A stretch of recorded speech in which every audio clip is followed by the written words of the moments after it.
At the weekend, two Irish women live tweeted their journey to the UK, where one of them had an abortion. It generated much debate online and brought back into sharp focus the most politically sensitive social issue that this government has vowed to deal with. Should it last long enough? With the Citizens' Assembly just around the corner, putting in motion a process that will most likely end in a referendum on the Eighth Amendment. Tonight, we take a look at the arguments that have dominated both sides of the debate. Joining us to discuss this are Louise O'Reilly, Sinn Fein TD and spokesperson on health, Cora Sherlock of the Pro-Life Campaign, Janet O'Sullivan of the Abortion Rights Campaign, and Sinead Slattery of the Pro-Life Campaign. If you would like to comment on the programme, you can text us at 53131 and place the word tonight before your comment, or send us a tweet at #FinB or email us at tonight@tv3.ie. Cora Sherlock, whether we like it or not, the likelihood is that the next 6 months to a year are going to be wall-to-wall abortion in terms of our public debate. And I'm just wondering what it's like to be a spokesperson, to be front and centre of the pro-life campaign, and even in relation to social media and that, you know, how does it affect your mental health to be checking social media after an appearance such as this? Well, I think I don't check social media after an appearance like this, to be honest, because it gets quite late in the night, and I think you're finished with the issue at that stage for the night. But I think what is really important over the next few months is that regardless of what our position is in Ireland, it's not just me as a spokesperson or anybody on this panel who is a spokesperson for a particular side of the issue. What I would like to see is that we have a proper and fair debate in this country. And by a fair debate, I mean one that isn't dominated by publicity stunts or by sound bites or by just one side of the debate. What I would really like to see is a discussion and a conversation that we can have that acknowledges the importance of every human being in this country and that looks at both sides, as I say, not just one side. I'm curious that you, from what I've seen even in relation to social media, that there can be an awful lot of abuse sent the way of somebody like you, somebody in your position. There can, absolutely, and there is a huge amount of abuse. And I suppose, you know, the reason I'm involved in the debate, in the abortion debate in Ireland, is because I believe abortion is bad for women. I'm not in it for the good of my own interests. You know, I take on that abuse, and it is very serious at times. But like I say, I think it's very important that we have a serious debate. So would you call on both sides, both those in your camp and what you'd consider the opposing camp over the next couple of months, to try and stay away from that sort of insulting language? I always have, you know, and I've never used insulting language myself. I think that everybody deserves the respect that really what is at the centre of the abortion debate is human dignity, the human dignity of every human being, born and unborn. And I think that that should continue through the discussion, through the way the discussion is carried out, and I hope that to be the case. Janet, do you believe we're capable of a civilised debate on this issue? Well, as a person who's spoken about having travelled for an abortion myself, an awful lot of the rhetoric online can be very hurtful, and we can get an awful lot of abuse. So I would ask anybody engaging on this topic to be civil. That's the very basic thing, polite manners. You wouldn't say it in front of your mother. Don't say it to a strange person on the internet. It is really that simple. But we do need to change some of the language, and we do need to destigmatise it. It's one of the reasons the Abortion Rights Campaign is called the Abortion Rights Campaign. But for too long, we didn't even use the word abortion in this country. We had the substantive issue. You know, and even now we have people talking about repeal the Eighth. And yes, repeal the Eighth does affect medical consent for everybody in this country that can become pregnant. It does affect birth rights. It does affect our entire maternity services. But from our point of view, we're the campaign to broaden the existing abortion rights in this country. So it's really important that we use the word. Louise O'Reilly, you're a newly elected TD. I think we can still consider you that. What's been your experience of dealing with this issue and the response that you get from people? You're somebody who is in favour of repealing the Eighth Amendment. And what sort of communication do you get from people on that? Well, I could break it down into two camps, Alison. you have some very respectful interactions. We debated in the Dáil what generated the hashtag mixed bill, but it was a bill on allowing terminations in the case of fatal fetal abnormalities. Now, I was there that night. It was a fairly emotionally charged debate. There was general consensus, by the way, that we need to have a referendum, and I don't think there was anyone really that spoke against it. But it was a very respectful environment, a very respectful debate. But it was kind of like that because we were nearly all agreeing with each other, in that we were all agreed. There was differences around the timing, but I think we were all agreed that the issue does need to be advanced. But I have been... Where were the dissenting voices that night, do you think? I don't know, actually. I don't know. But I don't know that there are that many dissenting voices. I think that people have come to the realisation that we need to have a referendum. I think that the referendum is going to happen. I think there's an air of inevitability about that, finally. And I think that people are resigned to that, and now they're waiting. They want to have the debate. And I do. I would echo what Cora has said and what Jan has said. I think people should try to be kind. I think they should try to be respectful. But I also think... How likely do you think that is, though, given our history? This is the point I was trying to make, is that initially some of the correspondence that I get is horrendous. You talk about the stuff that you wouldn't say in front of your mother. What do you mean by horrendous? I mean personally insulting emails. I mean online abuse levelled at me personally, which now, I don't think may has not any look. place. I don't expect you to give detail, but when you say personal, do you mean things to do with your performance, your appearance, or simply your attitudes in abortion? No, so is it something like, well, you know, there's that... whatever, okay, abusive term. Yeah, description of me, and she's talking about this issue again, and there she is now. No wonder she's saying, you know, repeal the 8th. She hates this, she hates that, and stuff that's not true, quite apart from anything else. And it is very hurtful, you know, because my family members. Do you know, I wasn't. I'm tired of it already. You know, it's a case of, and you know, it's coming from a very, very small number of people. But you can balance that against the amount of positive. Now, following that debate, I got a huge amount of positive feedback from women. Some of them very, very short emails. Some of them just, you know, thanks for your contribution last night. Others from women saying, you know, that Do you think the increased number of female TDs that were elected in the general election made a difference to that debate, even in particular, the tone of it, the direction it went in? I'm not sure, because I think that we were fairly evenly matched, men and women speaking that night. Okay. I know that there were more women than men in the chamber, but the men were in and out, as politicians very often are. And, you know, the debate was... I think it was respectful in its tone, and I would hope that will set the tone. I think we're all able to just ignore the stuff, exactly what Jan has said, you know, the stuff you wouldn't say in front of your mother. Ignore that. Some of the most powerful messages I've gotten over social media over the last 4 years have just been 2 words, and they've been "me too," from women, because we know over 160,000 women have made that journey to the UK. Yeah. So for them to finally hear themselves being spoken about in a respectful way, to finally see their journey mirrored in what the 2 women did at the weekend. Because I've looked at those floors, the same floors that were tweeted. So we have a lot of women out there, and the people who love them. Sinead, what's your take on what happened at the weekend, the journey of those 2 women and how they tweeted it, and even how they very specifically directed it at the Taoiseach Enda Kenny? Well, I think, Alison, that while it told part of the abortion story, it didn't tell all of the abortion story. And that's how I felt when I was reading it. And I think there was 3 key points that weren't told as part of that story. The first point was that we didn't get an understanding as to why that lady was travelling to the UK for an abortion. We know she was travelling for abortion, but just not why. And the reason why I think that's important is because many women who have had abortions in the past come to us and say that oftentimes they feel like they've no other options. And I would like if the government, instead of focusing on repealing the 8th, actually offered women genuine support and sincere support services so that they weren't in that situation in the first place.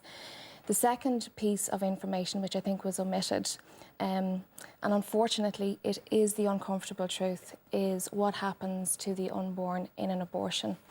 And I think what happens for some women is they're not told about this beforehand and they find out about it after. I absolutely do not want to go into any detail, you know, and upset people, but there is an uncomfortable truth in terms of the physicality of what happens in an abortion. Was the child dismembered? Was there an injection through their heart? You know, that's a key piece of information that wasn't shared in that story, and it's something that we have to face up to, and it's the reason why millions and millions of people around the world are pro-life. And the third piece of information that I feel wasn't shared was we don't know how an abortion has affected this lady or any specifically this lady, and I absolutely hope that she you know, goes forth and doesn't have any repercussions to it. But very sadly, what we've seen time and time again is that an abortion is not a risk-free procedure in the same way as a medical procedure is not risk-free for most people. Janet, what is your response to that? Well, we do know why this lady had an abortion. There's one very clear reason, same reason anybody has an abortion, is they did not want to remain pregnant any longer. They did not want that pregnancy to come to term. They did not want to have a baby. That is the fundamental reason why anybody has an abortion. It's the only reason that anybody ever needs to give. And what about what Sinead spoke about there in terms of what happens, the physicality of what happens during an abortion? What happens to the 92% of all fetus? abortions happen before the first 10 weeks. So, and this is the case of the majority of the women that travel to the UK. Now, can I just ask Janet, does that make ending of a life at 10 weeks less important than at, say, 20 weeks? Like, what's the difference between an abortion at 20 weeks than it is at 10 weeks? They're two different procedures, and obviously the pregnancy is more advanced, and obviously at 20 weeks it takes a person's body longer to recover from having an abortion, which is why we advocate for free, safe and legal abortion. What stops later term abortions is early, timely access when somebody no longer wants to be pregnant.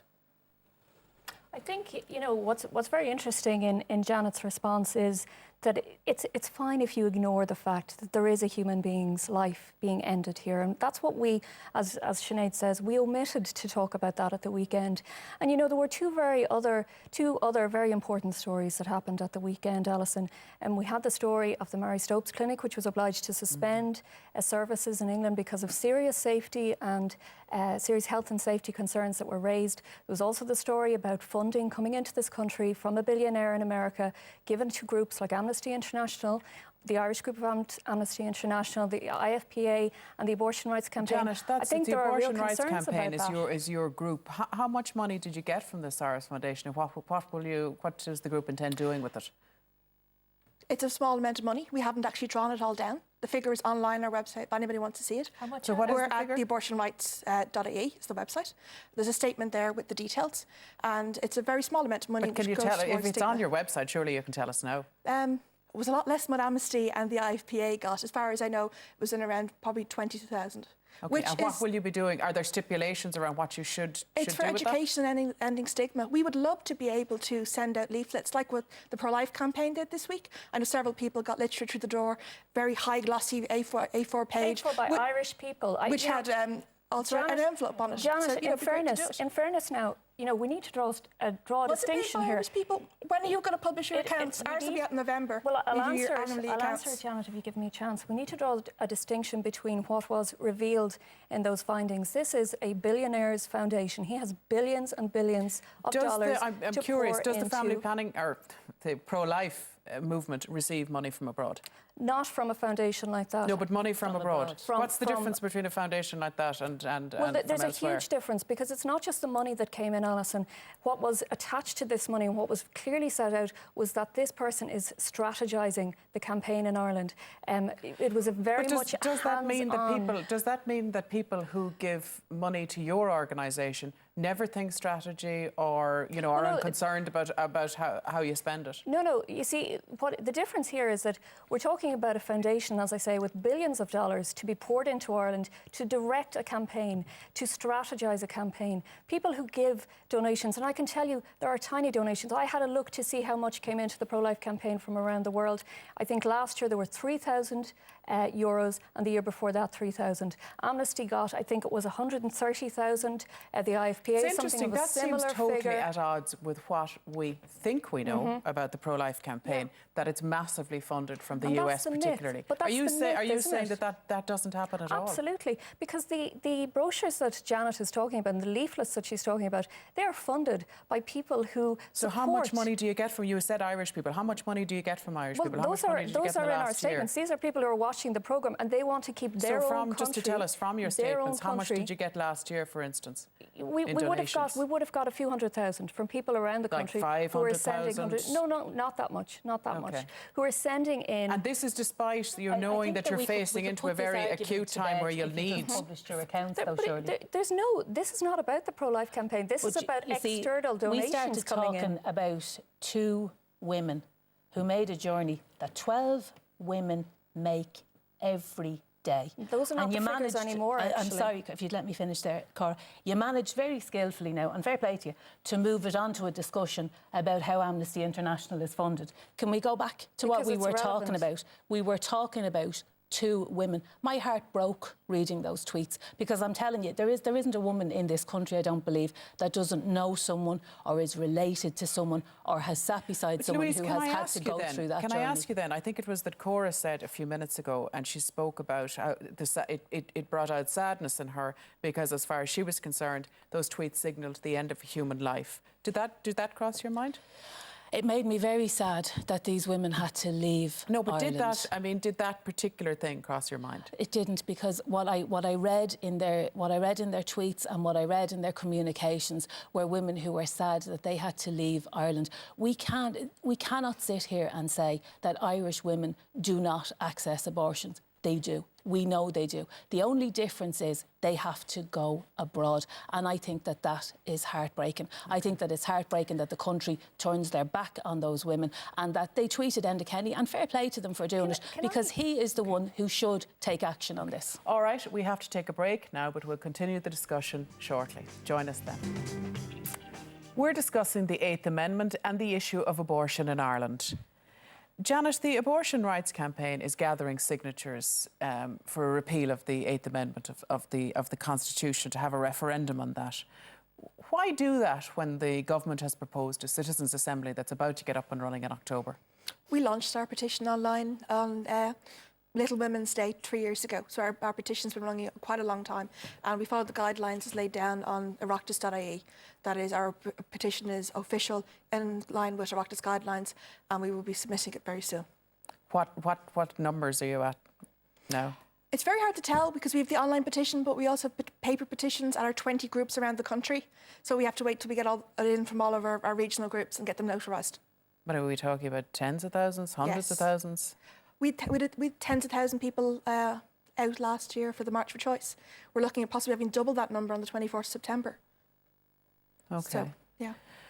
Yeah, it doesn't give us that really doesn't give us a sense, though, having gathered signatures for the last couple of years, of when will you be gathering them and getting a tally? We're hoping to submit them in the next 6 months. The next 6 months, okay. Yeah. It's a large body of work, and we're a volunteer group with no paid staff. So It's quite a bit of an undertaking to get it done. Yeah.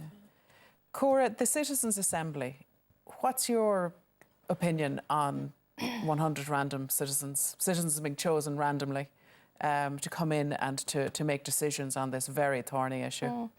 Well, the pro-life campaign has already said that we believe the Citizens' Assembly to be a pretend process with a pre-arranged outcome. And I think we haven't seen anything... But how can you say that if it is going to be... I mean, I've seen people on both sides have concerns about the Assembly and the people who are going to be chosen. And surely that's a good thing if both sides are unhappy. Well, I think, there's a couple of things here. Firstly, what we're talking about in the Citizens' Assembly is not anything that's going to have a comprehensive and open discussion on abortion. It's not going to look at all of the issues. We don't have any sign that is the case, because, as I've already said, nobody could say that we're having a fair debate at the moment, that we're looking at all of the signs or all of the issues that arise. I've already mentioned the Mary Stopes issue. We should be really talking about that, because abortion is a women's health issue, and what I mean by that is abortion is something which is very bad for women's health, and we're seeing the results of that in Mary Stopes, which has had to close down its some of some of its services. Abortion is an incredibly safe procedure. Well, it's 14 times safer than giving birth. When abortion is carried out in safe and legal conditions, it is normal health. There is no such thing I'm as glad a safe to see legal that Mary abortion. Stopes services suspended. I think we need to be very aware as we move forward, and when we do remove the 8th Amendment and we go forward to legislate and for policy for healthcare for Irish women here at home, we need to look at what the framework will be and the checks and balances. Any health service that does not live up to the standards set down needs to be looked at. I'm sure plenty of the women who went to the Lourdes Hospital and had symphyectomies there and had forced hysterectomies there under Dr. Neary would have wished there was the oversight there is at Mary Stopes, someone to come in and suspend those services. We don't need to go back to Dr. Neary's time. A couple of years ago, there was an investigation into a tax-funded state agency in this country, which was advising women going in very difficult situations that they could lie to their doctors and say that they had had a miscarriage. Can I just finish, Janet? Can I just finish? Uncredited. It wasn't uncredited. Absolutely. There was no wrongdoing found. It was investigated. You can take that up with the Irish Independent, because fair play to them for reporting on it, and to Gemma O'Doherty, who did sterling investigative work, which nobody else would do.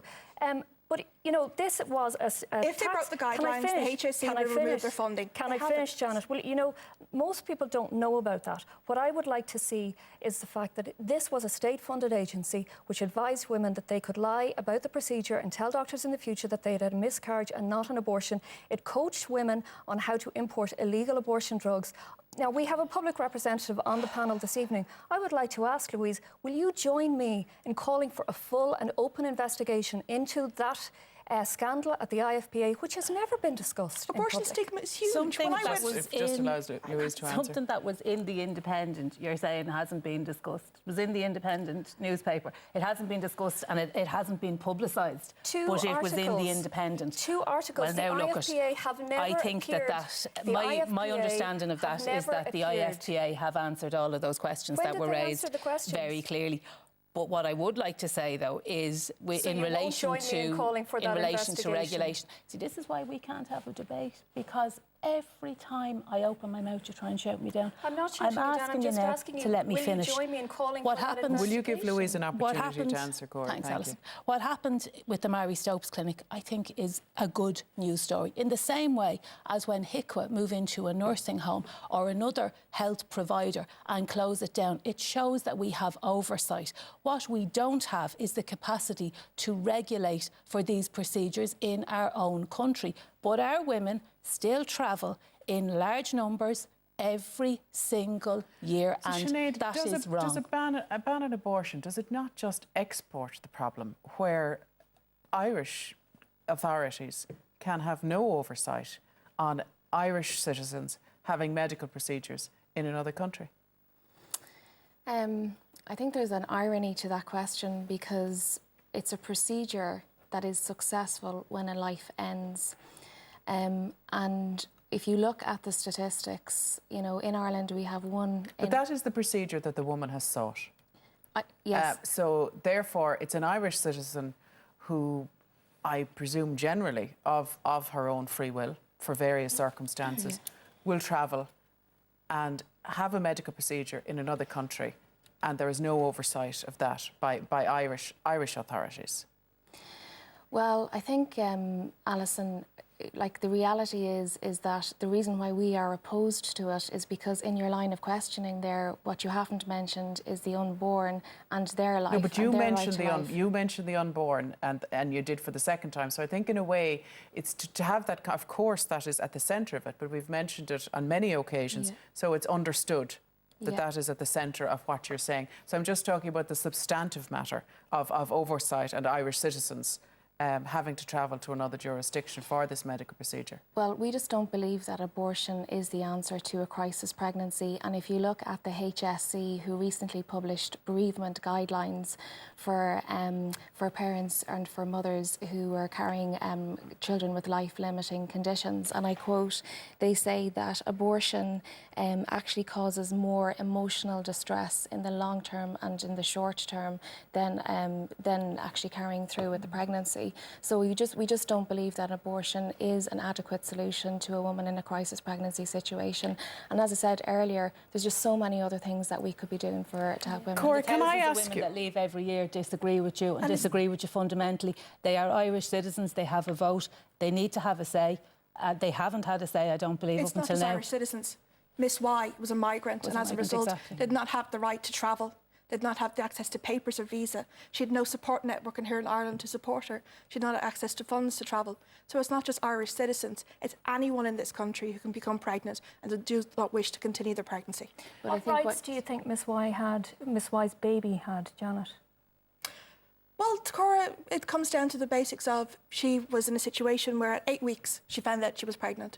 If she'd have been in any other country bar Malta, she'd have been prescribed the abortion pills and 24 hours later the pregnancy would have ended. I didn't ask you that. I'm asking you what rights did her baby have as an independent human being? Does that baby have a right to be alive? Human rights start at when we're born, Cora. Our human rights start when we're born. Really? Does that mean, yes. Are you in favour of abortion right up to birth then? I'm up to women being able to end their pregnancy when they need. And we've already had both masters of our maternity hospital, what Rotunda and Holles Street say, where a pregnancy is viable and a pregnancy needs to end, that they will do an early delivery. But if we were to have pregnancy or abortion available here, yes, what would for a term limit, what do you think that should be set at?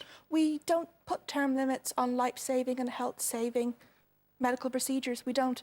And we can't really put term limits on because every woman is different. Or do we? Every pregnancy is different. So it really comes down to what is in the best interest of the pregnant person and their doctor. That's what safe abortion is about. It is medically supervised. Can I just say at this point, you know, I think that we need to correct one very serious misconception. There's an awful lot of scaremongering going on in Ireland at the moment about this idea that Ireland is not safe if you're pregnant, and this idea that you can have a life-saving abortion. Abortion is not life-saving. Abortion is life-ending. And I think that, you know, it's not right to send the message out there that abortion is in some way good for women.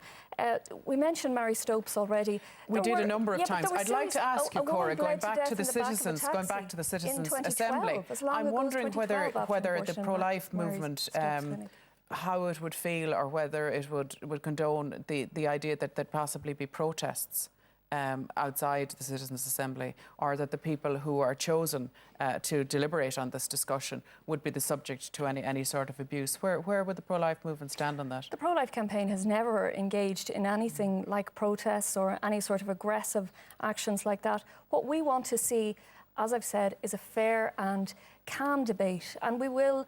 Janet, what would your group, the Abortion Rights Campaign, what would your take on that be in terms of... Personally, I have very mixed feelings on it because we've been told that the proceedings will be broadcast, they will be live streamed.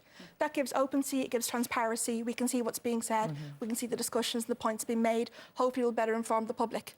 Unfortunately, it means that anybody who's taking part, their identity will be revealed by this. So I would have concern that they would face the type of harassment that Lorraine has spoken about, Louise has spoken about, and the type of harassment that other Louise, TDs have faced. As I know that you're not a fan of the Citizens Assembly, but as an elected national politician, do you think that these citizens who will be chosen will be safe, will feel safe?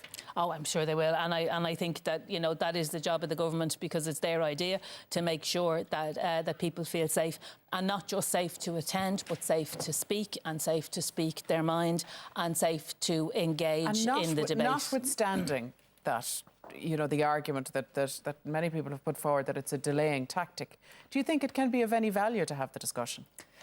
I think the discussion should take place on the floor of the Dáil, Alison. I think the Dáil is the Citizens' Assembly. We are elected by the citizens to meet, to debate, to discuss and to legislate. I do think, and I believe this, and I've said it on the record of the Dáil, that the Citizens' Assembly, as conceived by Enda Kenny and Simon Harris, is nothing more than a delaying tactic. Having said all of that, I do think if we are going to have it, well then let us have it, let us have a debate, and let us move forward. And Catherine Zappone, the Children's Minister, has said, I think, that she is anticipating a referendum in, I think it was 2018. Would you see that as you know, as obviously the big if being that the current government is still in power? We have to wait until 2018. That's being honest with you now. I think that this is, and certainly from discussions that I have had, very, very wide-ranging discussions that I have had, this is a settled matter, not the result, but the referendum itself is a settled matter, I think, in the minds of many Cora, people. are you I think if you seek to stop the referendum and to stymie the debate, you're closing your eyes and, you know, sticking your head in the sand and pretending that 12 women every day don't travel when they do. Is the pro-life movement afraid of a referendum, particularly given the results of opinion polls over recent years in terms of showing people, being Irish people, a large number of Irish people being in favour of a liberalising of the abortion regime? Certainly not. I mean, what this last weekend has shown very clearly is that it's the pro-life movement in Ireland that is grassroots-based, it's grassroots-funded. It's pro-choice campaigns and pro-choice organisations that have to go outside of Ireland to look for US billionaires to pour billions into Ireland to steer our democratic process and to interfere. I want to just pick up one thing that Louise said earlier on about there being general consensus that we have to have a referendum. Let's remember that when we talk about a referendum, there is no general consensus. We're talking about introducing a procedure and a regime which has led to, in England and Wales, 90% of babies diagnosed with Down syndrome being aborted. 1 in 5 pregnancies in England ending in abortion. That is far lower than Ireland. I'm talking about a referendum. I'm talking about a discussion that would and an opportunity for people to have their say. And to remove a human right from the referendum. There's nothing wrong with that. To remove a human right from the Constitution. People have their say. No, I'm afraid we've run out of time, Cora. We'll be back for more discussion and a preview of tomorrow's newspapers after the break. But first I'm going to read some of your texts and tweets on the earlier discussion on abortion. Siobhan has tweeted, who goes under the name @WellNowUniverse, the level of abuse and trolling by anti-choice anonymous accounts far exceeds any by pro-choice side. Distal Do For Us has tweeted, pro-choice is not pro-abortion, it's pro-choice. Allow women a choice. Some will choose abortion, some will not. A very difficult choice. Joe Logue has tweeted, regardless of your stance on it, pretty refreshing and all too rare to see an all-female panel talking about abortion. Frank Brown has said, so impressive, Cora Sherlock, so impressive for being willing to publicly advocate for the human rights of the unborn child, but respectfully.